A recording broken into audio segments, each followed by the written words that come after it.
الزفلة وناتيك التمنيت مثلا مساء بالعيد جميل كيدنا ثنا وكيدنا مرحبا سيسكيك النظام شي جميل نهضر في تمثال تاقي الحوار الديالوج فاس لا شو دينا تبونا في تمثال تاقي خاطر لما كيدنا يهضروا شارل تيكل تيهضر في الحوار حوار حقيقي حوار الى قد يجمعوا كل الجزائريين نسلي تبونا دوغالو كاسي جمع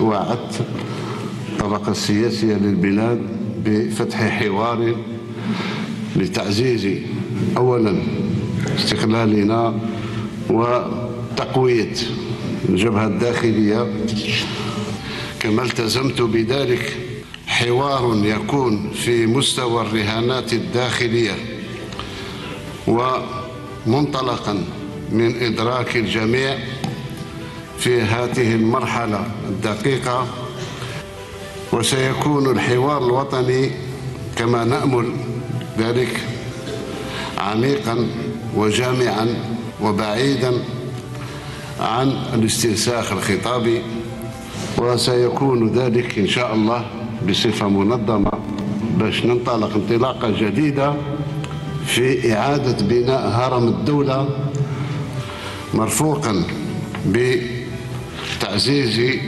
الحقوق الأساسية، دولة الحق والقانون وبداية ديمقراطية الحق.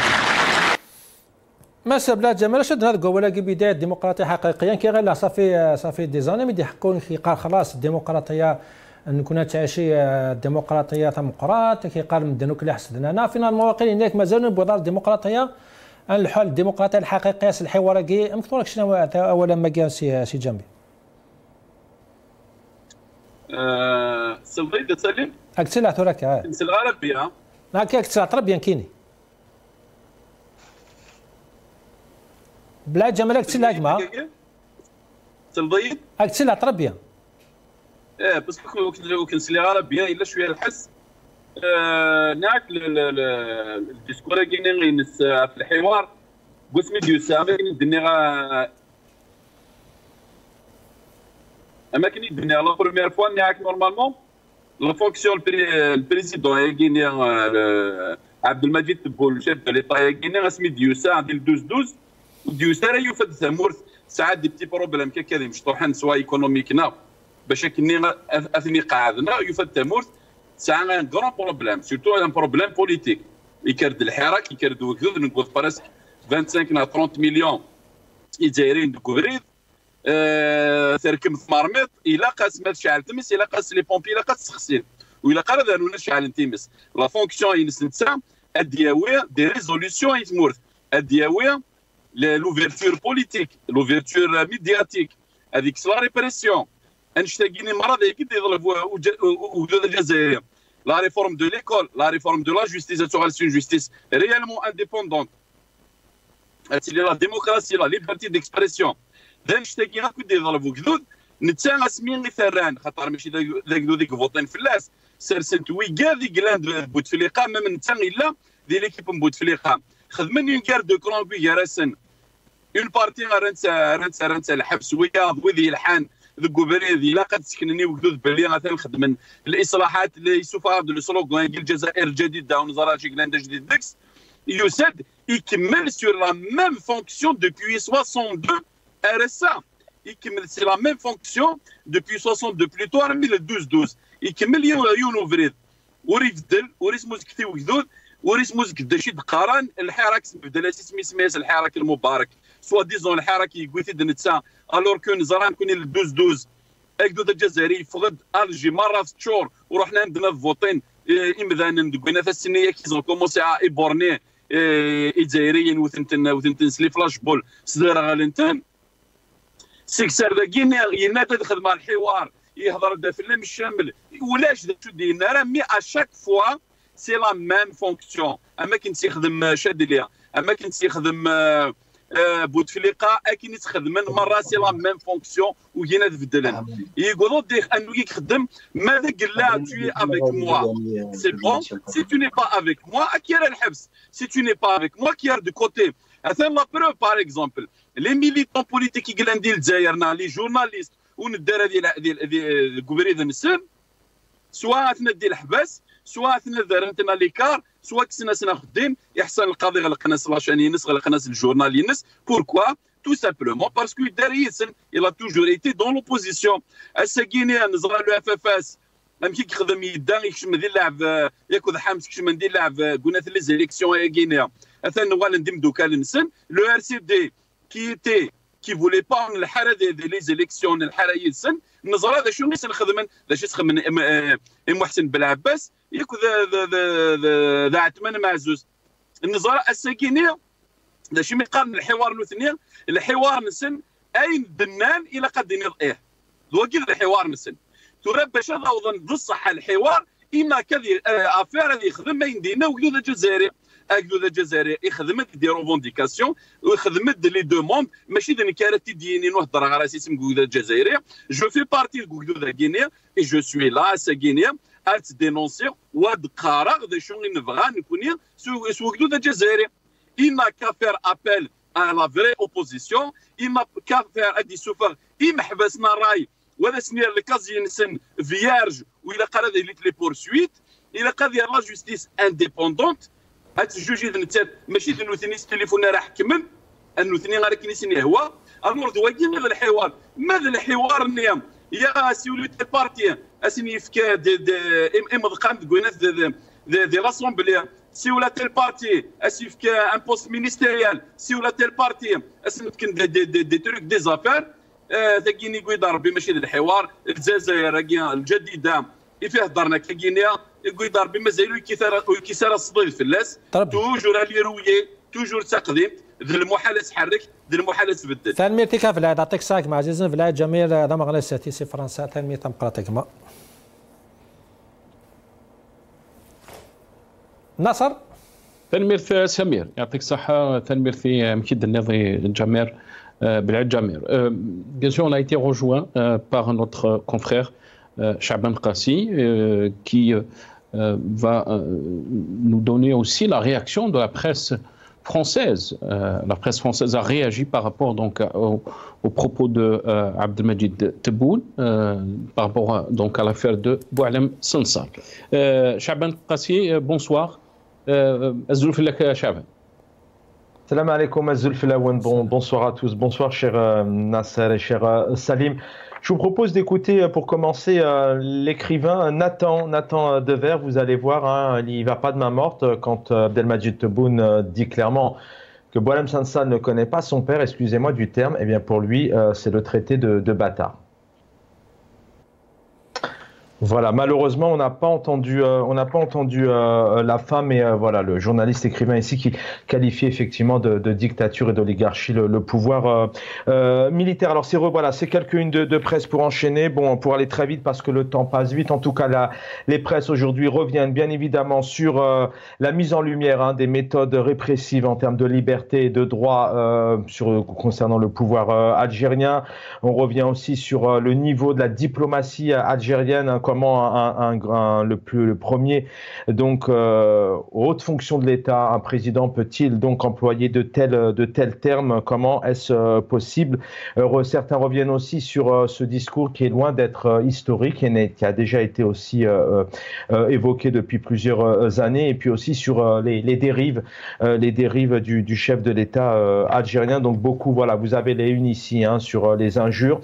Pour Marianne, il y avait un espoir puisque vous le savez, la veille de Noël, donc plus de 2400 détenus doivent être graciés, et il y en avait dont 8 qui n'étaient pas encore notamment passés en justice. Il y avait peut-être espoir de retrouver Boualem Sansal, en tout cas c'est loin d'être le cas.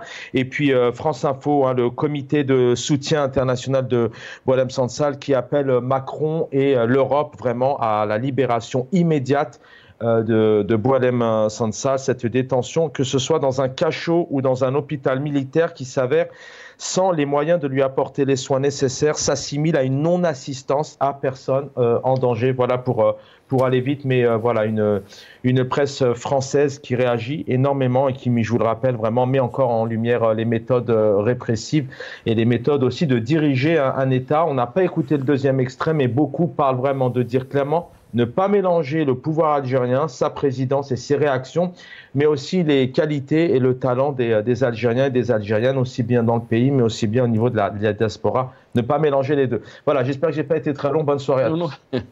Chaban, très rapidement, si vous pouvez confirmer, donc très rapidement. On apprend aussi que, vous l'avez dit, le comité de soutien de Boualem Sansal a écrit donc à Emmanuel Macron, le président français. Oui, je vous confirme ça. Ça a été publié donc d'abord. Le contact avec la présidence française a été prise, mais aussi ça a été public sur X en ce lundi 30 décembre. Le comité de soutien alerte sur le risque, je le dis, d'une altération irréversible de la santé de Boualem Sansal, qui est apparemment gravement malade, et donc on parle vraiment d'une non-assistance à personne en danger. Oui, donc je vous confirme vraiment l'information. Un comité de soutien aussi qui réunit plusieurs anciens chefs d'État français, des écrivains, des penseurs, des chercheurs, des militants, des activistes, dont d'ailleurs certains de nos invités qui viennent sur nos plateaux. Très bien. Merci beaucoup, Chaban Qassim. Merci donc pour ces précisions. Donc la presse française a réagi par rapport aux propos qui ont été donc prononcés par Abdelmajid Tebboune à propos donc de Boualem Sansal. Djamildine Benchenouf est avec nous. Je vais revenir à Si Djamel. Si Djamel, je vous ai posé bien sûr une question, si vous voulez rebondir. On a entendu Karim Tabou, mais on a entendu aussi notre collègue Chaban Qassi et Belhaïd Djamel. Tfadal Si Djamel. Merci. Oui, la question se pose, soit l'une, soit l'autre. Il n'y a pas 1000 thèses sur la question, soit il y a des hommes quelque part qui constituent le vrai noyau décisionnel politique, qui considèrent que cela pourrait faire beaucoup de tort au pays et qui ont mis leur poids pour que cette partie du discours soit retirée. Soit c'est Tebboune lui-même qui s'est rendu compte de ce qu'il a fait, de ce qu'il a commis, et qui a bêtement retiré, parce que ça ne va rien changer. C'est en train de circuler à une vitesse incroyable. Justement, mais Djamel, peut-être notre sujet dont on a beaucoup parlé, c'est ce dialogue dont tout le monde en parle, mais personne ne connaît exactement les contours de ce discours. Par rapport à ce dialogue, on a entendu Tebboune, il a vraiment parlé il a fait beaucoup d'éloges sur son intention pour un vrai dialogue. On va voir, Zaki Hannas, c'est un bilan depuis entre parenthèses, cette grâce présidentielle. Depuis l'annonce de cette grâce présidentielle, il y a eu 16 arrestations, 9 mandats de dépôt et 3 contrôles judiciaires. Juste pour donner l'idée, باش نفهموا يعني الحالة كيف راهي. Si Djamel, comment vous jugez cet appel à un dialogue sérieux qui va regrouper tout le monde, comme Tebboune l'avait dit, et la réalité du terrain, les arrestations continuent. Même des journalistes, dernièrement, aujourd'hui, ils ont arrêté un journaliste. Comment expliquer cette contradiction? Est-ce qu'on est vraiment on se dirige vers un vrai dialogue, à votre avis? C'est un film comique s'il n'était tragique, en réalité. Je vais vous rappeler quelque chose, Salim. Rappelez-vous, quand il y a eu l'histoire des détenus politiques dont Tebboune avait dit que c'est le mensonge du siècle. Il n'y a pas dire, il a dit ça exactement, dire il a dit publiquement, ça s'est passé dans toutes les télévisions, dire qu'il y a des détenus d'opinion dans ce pays est le mensonge du siècle.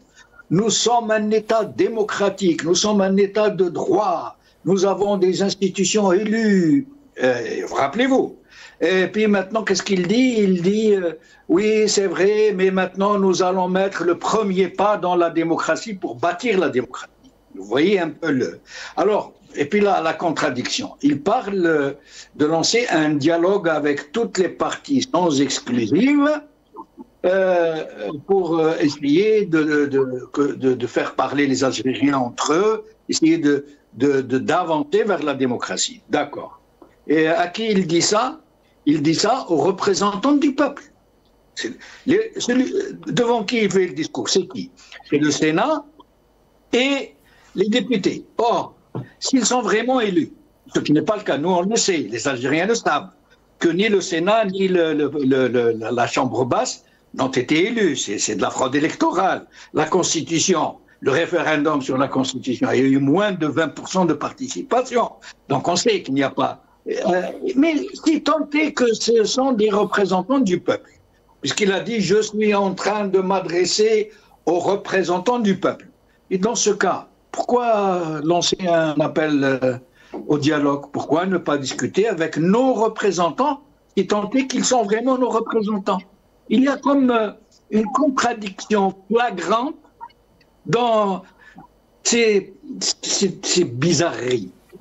Autre chose, Salim, parce que de temps en temps, il faut donner quelques détails pour éclairer la nature du régime. Je vous rappelez quelque chose. Vous rappelez quand le premier diplomate du pays, le ministre des Affaires étrangères, quand il serrait la main à Macron, il a serré la main trop longtemps. Alors Tebboune était là à côté en train de le regarder méchamment pour qu'il lui lâche la main. Ça veut dire que ce n'est pas à toi de serrer la main aussi longtemps. C'est à moi. Toi, tu serres la main et tu te retires. Monsieur le ministre des Affaires étrangères algérien n'a pas compris. Et qu'est-ce que fait monsieur Tebboune? Il lui tape sur la main, sous l'œil des caméras. C'est d'ailleurs normalement, monsieur le ministre des Affaires étrangères, à table, il aurait dû démissionner. Et normalement, tout être normalement constitué, doté d'un minimum de dignité, ne peut pas accepter de se faire taper sur la main au sens vrai du mot par le chef de l'État parce qu'il a prolongé la poignée de main avec un... Et ça, même si c'est anecdotique, ça donne une idée de la nature de ce régime. Très bien, Ben Chenouf, très bien. Barakallah fik ya Rih, معنا داك on va revenir à vous. Nasser. Merci Salim. Je pense qu'on a avec nous aussi Gamal Abina, expert en relations internationales. Il est avec nous depuis Paris, via Skype. Gamal Abina, bonsoir. Merci beaucoup d'avoir accepté l'invitation. Merci de m'avoir invité. Merci Gamal Abina. Gamal Abina, quelle est votre réaction par rapport donc à ce discours de Abdelmadjid Tebboune devant la nation, mais aussi devant les membres des deux chambres, et ses propos aussi qui a qualifié de Boualem Sansal d'imposteur qui ne connaît pas son père. La presse française a réagi par rapport donc à ces déclarations. Gamal Abina.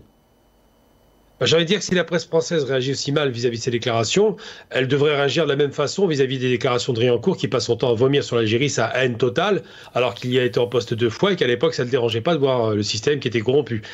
J'ai envie de dire simplement, c'est que même si le discours est haut en couleur, un petit peu emporté, mais effectivement factuellement vrai, Boualem Sansal qui parle à l'extrême droite, rappelons-le, donc il faut avoir aucune sympathie pour le personnage, aucune concession avec une racaille d'extrême droite, qui va parler à un média qui s'appelle Sans Frontières, qui en dit long, et qui passe son temps à avoir des amis comme Zemmour, des ennemis d'Algérie, de façon évidente, et qui, plus encore, insulte son pays d'origine en expliquant que c'est un pays qui n'existe pas, que c'était rien l'Algérie. Pas oublier les propos, c'est important. Moi, j'ai vu l'interview en direct à l'époque sur Frontières, et ce qui s'est passé là ne m'a pas surpris. Eh bien, quand cet homme se comporte comme ça, c'est vrai que, bon, je pense que M. Tebboune a réagi comme beaucoup d'Algériens peut-être l'auraient fait, à savoir de façon un petit peu forte, mais en vérité, ce qui est dit est réel. On a des attaques françaises multiples, je parle des politiques, bien évidemment, qui ne vont pas avec le dos de la cuillère. On voit l'instrumentalisation de ces pseudo-intellectuels. Donc quand il dit effectivement que c'est une sorte de pantin ridicule, il a raison. Là-dessus, on ne peut pas le discuter. Je ne sais pas si vous m'entendez. Très bien. On va faire réagir très rapidement Jamel Din Ben Chenouf, parce qu'on a aussi, je ne sais pas si on a avec nous professeur Nordin Aoussat, s'il est prêt. Est-ce qu'on a avec nous? Non, il n'est pas prêt. Si Jamel, j'aimerais avoir, si vous voulez rebondir par rapport à ce qui a été dit par Gamal Abina. Oui, Abina, connaissant son attachement aux grands principes, à l'humanisme, au droit, je suis un peu étonné, je l'avoue, de la part de Gamal, que je connais, que j'ai beaucoup invité dans mes émissions quand j'étais à Magharibia, parce que Gamal Abina élude la question que vous avez posée. En fait, ce qu'a fait Tebboune, ce n'est pas un Algérien un peu chaud qui réagit comme ça, de façon sanguine. Monsieur Tebboune est le chef de l'État. Il est tenu à de la dignité, à du recul, à de la maturité politique, à de la politesse. Or, je m'excuse de devoir répéter le mot, il a traité M. Sansal rien de moins. En plus, il faut rappeler, hein, moi non plus, je ne suis pas d'accord avec Sansal. Je suis à l'opposé. Moi, je suis pro-palestinien, lui, il est pro-sioniste.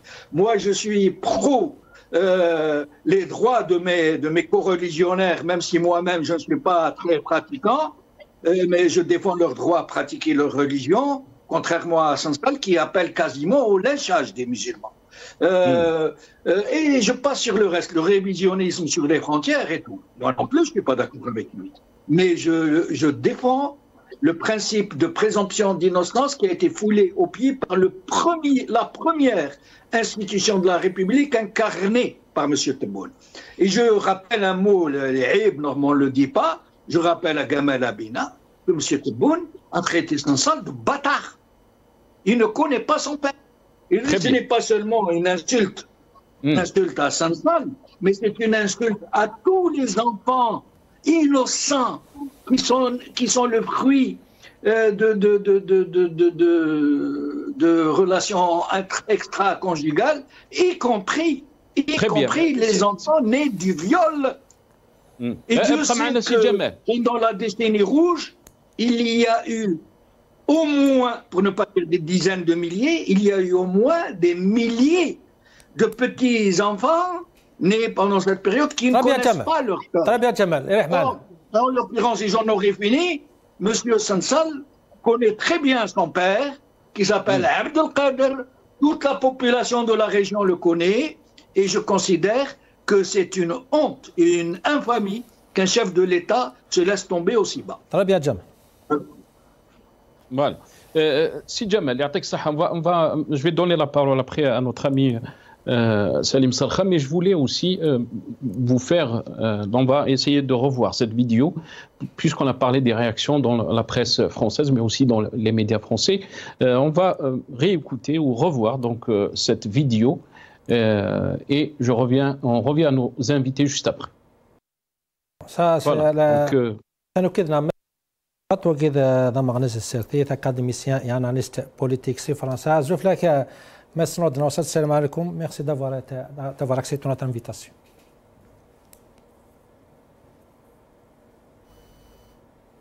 Là, je crois qu'il y a un problème. Là, on vous entend. Là, vous m'entendez? Très bien. Très bien. Donc, je disais salam alaikum à vous, à toi, c'est Nassar, à toute l'équipe de Maghrébien, ainsi que les invités. Très bien. Mais c'est un ordre. Nous d'abord, ceux qui veulent le changement, ils doivent eux-mêmes changer. Je ne sais pas qu'est-ce qu'ils voulaient dire, mais on va les réécouter. J'aimerais bien votre avis sur ça. Et bien sûr, sur ce qui s'est dit sur le discours, les paroles de Tebboune par rapport à Sansal, et bien sûr aussi sur soi-disant le dialogue dont tout le monde en parle, mais personne ne connaît exactement ses contours. وأود في هذا الصدد أن أؤكد أمامكم الإصلاحات العميقة التي خضناها ولم تثنينا على مقاومة التغيير، وما أقوى مقاومة التغيير. وأنتم عارفين أن فيه ناس طالبين بالتغيير، ولكن بشرط هما ما يتغيروش، أنت تتغير.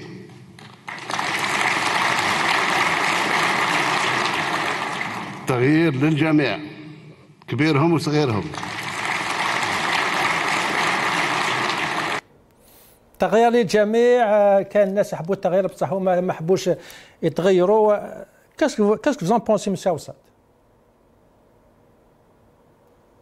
Soyons francs, on ne va pas, déjà que quand il parle en termes clairs et explicites, on a du mal à le comprendre.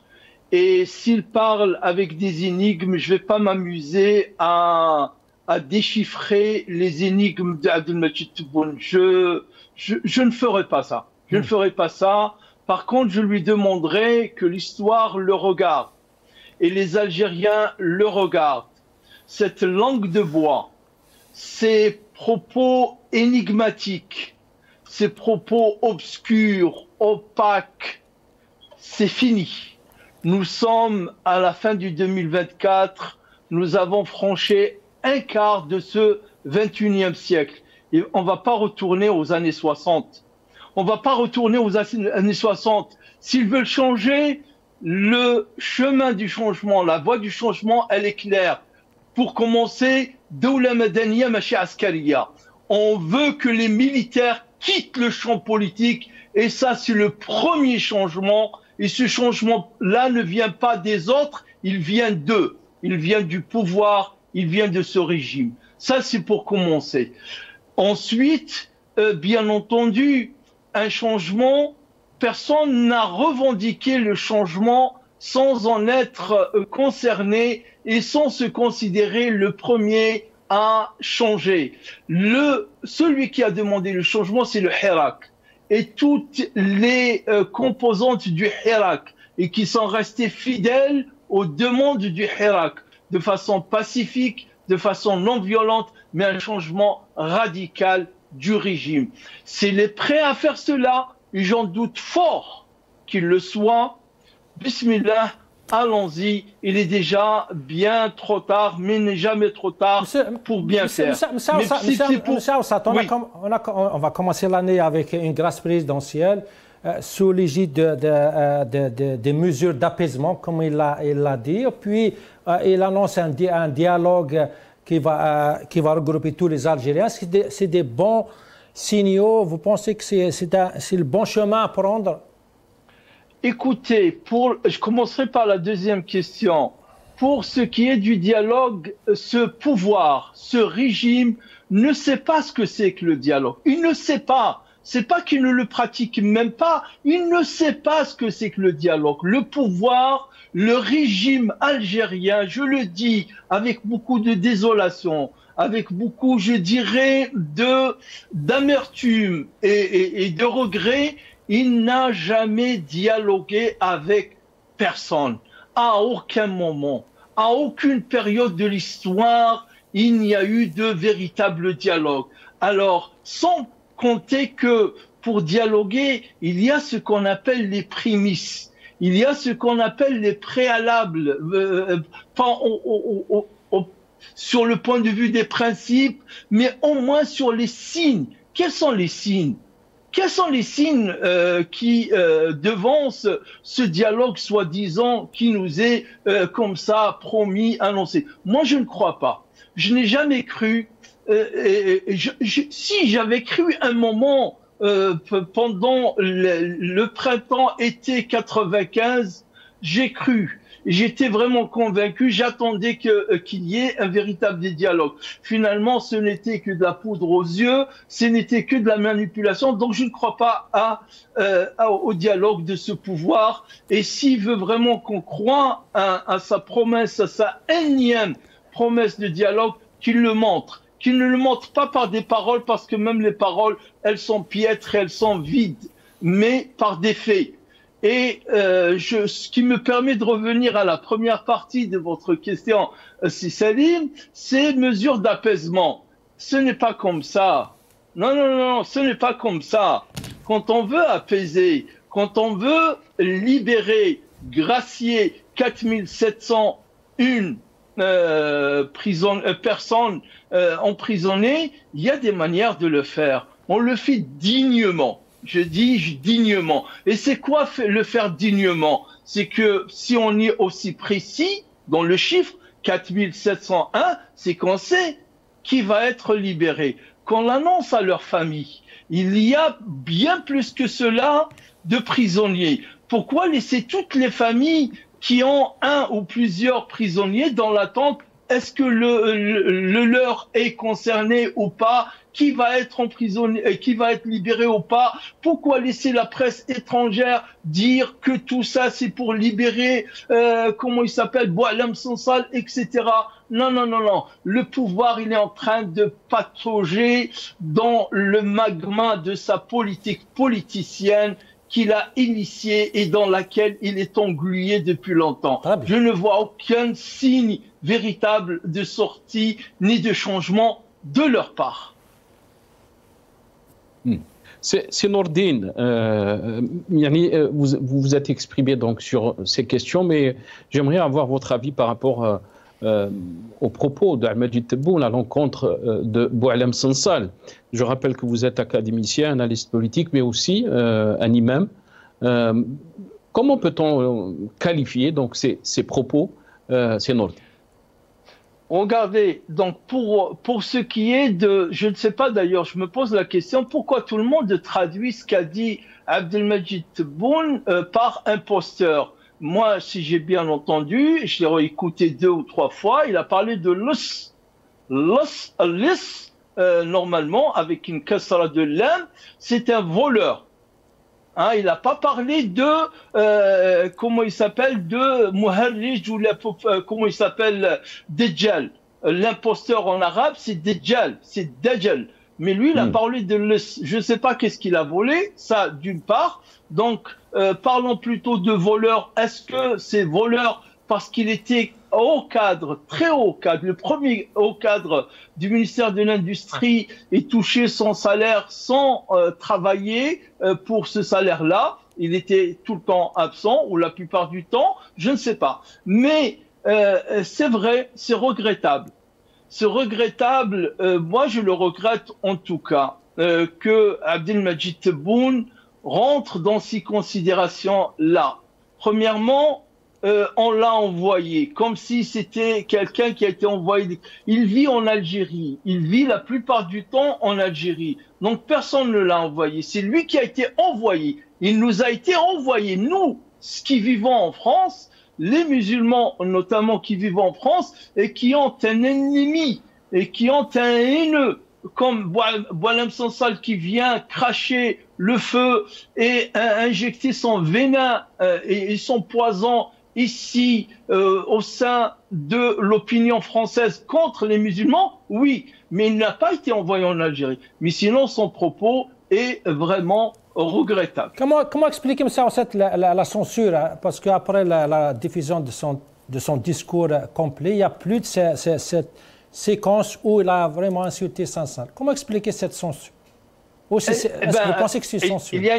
Il y a une double explication. Premièrement, ils se sont rendus compte, d'ailleurs Abdelmajid Tebboune, il est toujours comme ça, hein, dès qu'il lève les yeux de ses papiers, dès qu'il lève les yeux des textes qui lui a été écrits, il dit des choses et d'autres, d'accord, pour ne pas aller plus loin. Donc, dès qu'il parle comme ça face caméra, à tête levée, il faut s'attendre à tout. Donc, ils se sont rendus compte que ce sont des propos qui n'étaient pas inscrits dans le texte. Il n'était pas prévu qu'ils disent cela. Je ne sais pas, cet envolé, pas lyrique, mais cet envolé plutôt pathétique, cet envolé émotionnel, ils l'ont regretté, bien sûr. Ça n'honore pas ni l'Algérie, ni l'État algérien, ni lui en tant que chef d'État. Ça, d'une part. Et d'autre part, attends, ça c'est partie de la question, d'autre part, il n'assume pas. Il n'assume pas. C'est-à-dire que ça a été dit, tout le monde l'a entendu, tout le monde l'a enregistré, il y a des dizaines et des centaines de vidéos qui circulent, il faut le garder. Mais qu'est-ce que c'est que cette bêtise? C'est de l'irresponsabilité. Pour résumer les deux, la première partie de la réponse et la deuxième, c'est ce qu'on appelle être irresponsable. Penser que en le charcutant du discours officiel diffusé par la télévision nationale, ça va être oublié, ça va être pardonné, ça va s'effacer. Non. Tout le monde l'a noté, et le jeune philosophe que vous avez montré tout à l'heure l'a bien marqué, que ça n'honore pas malheureusement la personne de chef d'État algérien. Merci, Sianordi. La question était Gamal Abina. Gamal Abina, on avait avec nous aussi dans la première partie de cette émission Karim Taboul, opposant politique. Il a qualifié donc ce discours comme l'absence de l'État et aussi des notes d'un pouvoir qui est finissant, et on est dans la déliquescence de l'État. Gamal Abina. Se répandre sur les propos de M. Tebboune, qui choque apparemment, mais que personne ne se choquait. Il y a quand même le miroir sur tout le vomi médiatique actuellement français contre l'Algérie. Quand Macron revient d'un pays martyr qu'on appelle Haïti, martyrisé par la France depuis 1804, date à laquelle Haïti était indépendante en battant les troupes du dictateur Napoléon, il va sur le territoire français dire que les Haïtiens sont des cons. Donc on n'est pas dans la demi-mesure. Quand ce même Macron va faire un tour en Palestine, il va dire que les Palestiniens, quasiment, c'est l'axe du mal, c'est le terrorisme. Quand il va en Chine, il va raconter n'importe quoi. Bref, M. Macron est un spécialiste des sorties absolument délirantes. Il va jusqu'à dire aux Français qu'il va les emmerder. Donc ça, bizarrement, ça devrait choquer tout le monde, on n'en parle pas. Quand on a un Jonathan Denver qui va expliquer, monsieur ose dire que monsieur Tebboune se comporte mal en parlant ainsi de la part d'un type d'extrême droite, je rappelle. Il faut quand même rappeler que monsieur Sansal n'est pas un type de gauche ou de centre-gauche ou de droite. C'est un type qui va à l'extrême droite, qui est un copain de Zemmour, qui est un copain de tous les fascistes français qui existent jusqu'à Le Pen. Et bien bizarrement, il faut quand même rappeler qui il est. Donc tout le monde est d'accord sur le plateau pour dire monsieur Sansal est quelqu'un de détestable. Ça fait des années qu'il nous vomit dessus. Il a dit une sortie que je rappelle quand même. Il a dit qu'il faudrait en France, pour régler la question de l'islam, ce monsieur qui se prend pour je sais pas qui d'ailleurs, ce pseudo-écrivain a dit qu'il fallait détruire toutes les mosquées. Ce monsieur qui va faire sa petite alia au mur de lamentation. Monsieur Abina, non, c'est important, je donne les cadres. On va parler d'un personnage détestable. Oui, absolument. Pas de quelqu'un de gentil. Moi, je n'accepte pas qu'il y ait moins de demi-mesure sur ce voyou. Chacun pourra avoir son avis sur cette personne de Sansal, mais qu'est-ce que vous pensez? Il faut donner un cadre. Pourquoi ils ont annulé, pourquoi ils ont censuré M. Tebboune? Pourquoi il ne prenait pas ses responsabilités? Il assume ces déclarations. Pourquoi, à votre avis, pourquoi il l'a enlevé du discours officiel du chef de l'État? Vous savez, il y a des protocoles, évidemment, en termes diplomatiques et en termes politiques, mais une chose est certaine, c'est qu'avec l'Internet, rien n'est effaçable. Donc ça, c'est réglé. Donc M. Tebboune n'est pas un idiot. Il a fait l'ENA, quand même, je le rappelle, comme M. Macron d'ailleurs. Et donc, il sait très bien ce qu'il dit et le fait. Et quand il le fait, c'est très populaire, pour pas dire populiste. On peut le dire. Pourquoi pas? Moi, ça me choque pas. Mais ce qui est étonnant, c'est que vous me parliez d'un cadre, d'un contexte, on parle d'une base sale. La base sale, c'est M. Sansal. Quand on voit son discours de 1 heure dans ce média d'extrême droite, il faut quand même être un petit peu sérieux. Si on aime l'Algérie, et moi j'aime l'Algérie, et ben quand je vois un voyou qui a été nourri par l'Algérie, qui a profité de l'argent de l'Algérie, et qui aujourd'hui maintenant s'est vendu à la France pour se faire naturaliser, parce que monsieur n'est pas assez courageux pour assumer ses propos, et qui retourne à l'Algérie en pensant qu'il a un bouclier de naturalisation, eh bien il paye son comportement. Ça ne veut pas dire qu'il est condamné, ça veut dire qu'il est mis en examen, qu'il va être jugé, parce que l'Algérie, malgré tout, a quand même une institution judiciaire. Je peux bien tout entendre, on peut critiquer le pays, il n'y a pas de problème. Il y a des choses qui vont pas, il n'y a pas de problème. Mais quand même, quand on part sur une base aussi faible qu'un Sansal, ou alors qu'un Kamel Daoud, lui-même qui a été condamné, je le rappelle, quand on parle de voyous intellectuels qui sont encensés par l'extrême droite française, bah, je veux bien être gentil, mais ça va, on va peut-être se calmer. Sansal déteste les Palestiniens, déteste les musulmans, déteste les Arabes et se déteste. Donc le propos est peut-être un peu fort sur l'histoire d'Il n'a pas de père. Il faut savoir ce qu'il voulait dire, c'est possible qu'il l'ait insulté. Mais la question n'est pas là. La question, c'est de voir que fondamentalement, pendant des semaines, la France et toute l'extrême droite française et la droite s'est excitée contre l'Algérie quand même. Il faut être un petit peu sérieux. Aujourd'hui, quand on voit cette racaille d'extrême droite nous attaquer parce qu'ils ont la haine de la perte de l'Algérie, et Dieu merci, on s'est débarrassé d'eux, eh bien il faut quand même revenir. Moi, je ne parle pas à cette France-là, cette France sale, cette France crasseuse, cette France des anciens poujadistes, des anciens Waffen-SS, des anciens de l'OS. Je parle à une France un peu plus sérieuse, populaire, une France de droite classique, une France de gauche. C'est cette France qui m'intéresse. Et aujourd'hui, bah, c'est toute la racaille extrême droite qui va à son secours, à son chevet. Mais au chevet de qui? D'un néant qui a été encensé et fabriqué. Et là où M. Tebboune, je le rejoins, il a rappelé une chose. Les Français s'enorgueillissent de dire « Ah, à l'époque, c'était merveilleux l'Algérie pour nous, c'était un pays merveilleux ». En rappelant que 90% des Algériens ne savaient ni lire ni écrire, étaient réduits non, c'est important, à l'état de clochardisation. Donc je veux bien qu'on parle de ce problème, que M. Tebboune a peut-être été un peu fort dans le propos, mais sur le fond, il a raison. C'est pas discutable. Sansal est une racaille. Très bien. Restez avec nous, Gamal Abina. Il ne reste pas beaucoup de temps, très rapidement. Jamal Benchenouf, quand on écoute donc ce genre de discours des responsables algériens, on parle de médiocrité, Karim Taboul a parlé d'un pouvoir finissant, de l'absence de l'État. on vit aussi la fin de cette année 2024 des changements très importants aussi sur le plan géopolitique. Est-ce que vous êtes optimiste? Quelle perspective, si on peut dire, pour notre pays? Très rapidement, Sidjam. Moi, je m'interdis de ne pas être optimiste. Je me l'interdis. Mais juste une remarque, il faut savoir une chose. Ce qui fait courir ces gens, en fait, c'est la peur panique. Ils ont reçu des rapports des services de police et des walis depuis le mois de juin, avant les élections, qui tous, presque toutes les wilayats, font état d'un malaise social orageux qui risque de dégénérer rapidement. Ils ont peur. Et l'affaire syrienne, la chute du boucher de Damas, est venue sonner le tocsin. Ils ont peur. Ces annonces de dialogue, de démocratisation du pays, cette reconnaissance que l'Algérie n'est pas un État démocratique, tout ça est dicté par la peur d'un retour du Hirak que j'espère vivement, que j'appelle de mes voeux, et j'espère que l'Algérie vivra éternellement. Dans ses frontières actuelles, où ne manquera pas un centimètre carré. À la khair. C'est Nordine, on ne vous a pas donné beaucoup de temps. Je vous laisse le mot de la fin très rapidement. Je dirais juste que Boualem Sansal, il n'y a pas de doute que c'est un homme qui est fait de haine et de poison, de venin. C'est un islamophobe. Il a de la haine contre les musulmans de France, dont peut-être il est jaloux. Nos enfants ont réussi dans ce pays. Dieu merci.